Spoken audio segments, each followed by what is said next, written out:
Hi friends, welcome back to my channel. ಎಲ್ಲರೂ ಹೇಗಿದ್ದೀರಾ? ಚೆನ್ನಾಗಿದ್ದೀರಾ ಅಂದ್ಕೊಂಡಿದ್ದೀನಿ. ಇವತ್ತು ರಾಗಿ ಹಸಿಟ್ಟಿನಿಂದ ಚಪಾತಿ ಮಾಡ್ತಾಯಿದ್ದೀನಿ. ಬನ್ನಿ ನಿಮಗೂ ನೋಡ್ಸೋಣ ಯಾವ ರೀತಿ ಮಾಡೋದಂತ ಮಾಡ್ತಾಯಿದ್ದೀನಿ. ಬನ್ನಿ ಯಾವ ರೀತಿ ಮಾಡೋದಂತ ನೋಡೋಣ. ತುಂಬ ಹೆಲ್ದಿ ಫುಡ್ ಇದು. ಮಕ್ಕಳಿಗೆ ಮತ್ತು ಬಿ ಪಿ ಶುಗರ್ ಇರೋರಿಗೆ ಯಾವಾಗೂ ಒಂದೇ ಥರದ ಗೋಧಿ ಚಪಾತಿ ಮಾಡಿ ಬೇಜಾರು ಅನಿಸೋರಿಗೆ ಈ ಥರ ಮಾಡಿದ್ರೆ ತುಂಬ ರುಚಿಕರವಾಗಿರುತ್ತೆ. ಬನ್ನಿ ಯಾವ ರೀತಿ ಮಾಡೋದಂತ ನೋಡೋಣ. ನಾನು ಈಗ ರಾಗಿ ಚಪಾತಿ ಮಾಡ್ತಾಯಿದ್ದೀನಿ. ಅದಕ್ಕೆ 1 ಕಪ್ ರಾಗಿ ಹಸಿಟ್ಟು ತೊಗೊಂಡಿದ್ದೀನಿ. ನಾನು 1 ಕಪ್ಪು ರಾಗಿ ಹಸಿಟ್ಟಿಗೆ 2 ಕಪ್ಪು ನೀರು ತೊಗೊತಾ ಇದ್ದೀನಿ. ನೀರು ಕಾಯಬೇಕಲ್ಲ ಅದಕ್ಕೆ. ಹಾಗೆ ಮತ್ತು ಸ್ವಲ್ಪ ಉಪ್ಪು,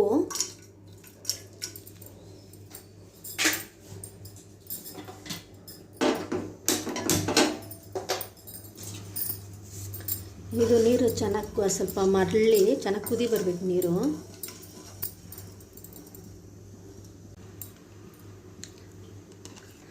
ಅದೇ ನೀರಿಗೆ ಸ್ವಲ್ಪ ತುಪ್ಪ,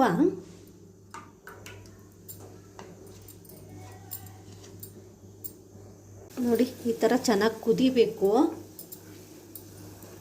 ಮತ್ತು ಬಿ ಪಿ ಶುಗರ್ ಇರೋರಿಗೆ ಗೋಧಿ ಚಪಾತಿ ಬೇಜಾರು ಅನ್ನಿಸ್ತಾ ಇರುತ್ತಲ್ವ, ಅದಕ್ಕೋಸ್ಕರ ಇದು ರಾಗಿ ಚಪಾತಿ ಮಾಡಿದ್ರೆ ಹೆಲ್ದಿನೂ ಫುಡ್. ಇದು ತುಂಬ ಒಳ್ಳೆಯದು ದೇಹಕ್ಕೆ. ಇದು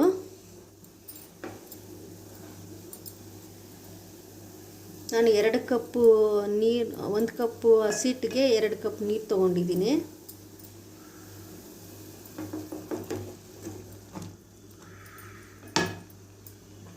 ಇದು ಚೆನ್ನಾಗಿ ನಾದ್ಕೊಬೇಕು, ಯಾಕಂದರೆ ಗಂಟು ಇರಕೂಡ್ದಲ್ವ, ಅದಕ್ಕೋಸ್ಕರ.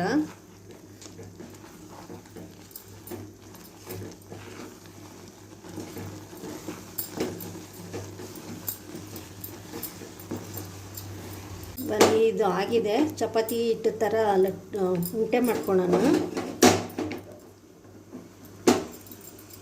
ಬನ್ನಿ ಇದನ್ನು ಚಪಾತಿ ಹಿಟ್ಟು ಥರ ಲಟ್ಟಿಸ್ಕೊಳ್ಳೋಣ. ಇದು ಸ್ವಲ್ಪ ಆರಬೇಕು, ಬಿಸಿ ಇದೆ.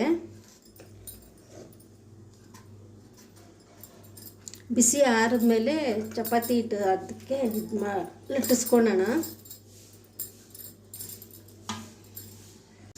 ನೋಡಿ ಈ ಥರ ಚೆನ್ನಾಗಿ ಇಸ್ಕೊಬೇಕು.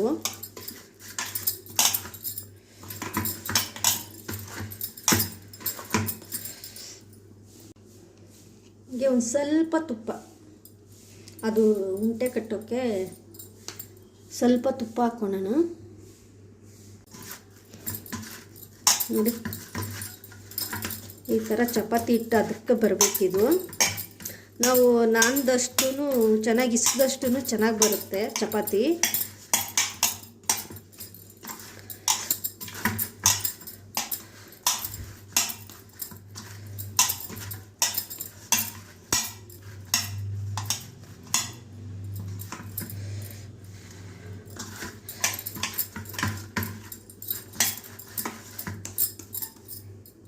ಹಾಗೆ ನಮ್ಗೆ ಎಷ್ಟೆಷ್ಟು ಗಾತ್ರ ಬೇಕೋ ಅಷ್ಟೆಷ್ಟು ಗಾತ್ರ ಉಂಟೆ ಹಾಕ್ಕೊಳ್ಳೋಣ.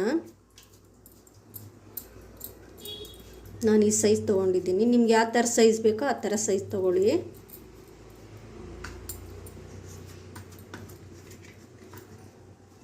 ನಾನು 1 ಕಪ್ಪು ರಾಗಿ ಹಸಿಟ್ಟಿಗೆ ಒಂದು 5-6 ಆಗುತ್ತೆ. ಈ ಅದಕ್ಕಿದ್ರೆ ಸಾಕು. ಇಲ್ಲಿ 6 ಉಂಟೆ ಆಗಿದೆ. ಬನ್ನಿ ಲಟ್ಟಿಸೋಣ. ಲಟ್ಟಿಸೋಕ್ಕೆ ರಾಗಿ ಹಸಿಟ್ಟೆ ತೊಗೊಂಡಿದ್ದೀನಿ. ಬನ್ನಿ ಲಟ್ಟಿಸೋಣ.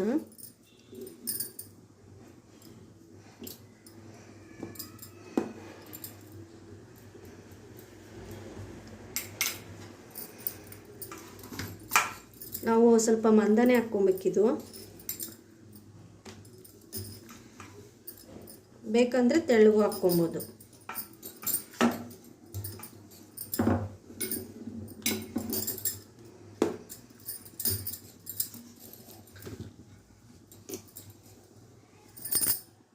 ನೋಡಿ ಯಾವ ರೀತಿ ಬಂದಿದೆ, ತುಂಬ ಚೆನ್ನಾಗಿದೆ.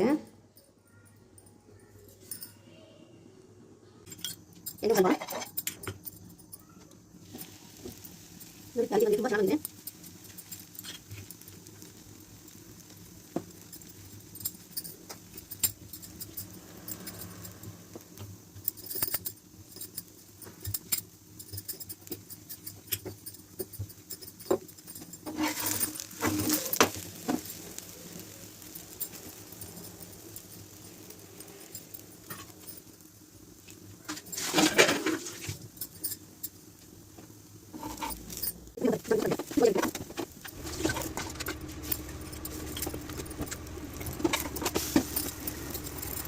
ಹಾಗೆ ವಿಡಿಯೋ ಇಷ್ಟ ಆದರೆ ಒಂದು ಲೈಕ್ ಮಾಡಿ, ಸಬ್ಸ್ಕ್ರೈಬ್ ಮಾಡ್ಕೊಳ್ಳಿ.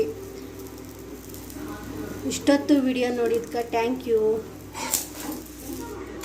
ಆಗಿದೆ ಈಗ.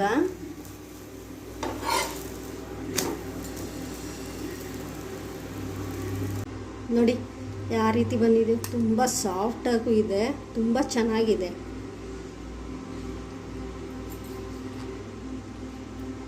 ಇದಕ್ಕೆ ಚಟ್ನಿ, ತೆಂಗಿನಕಾಯಿ ಚಟ್ನಿ ಸೂಪರಾಗಿರುತ್ತೆ.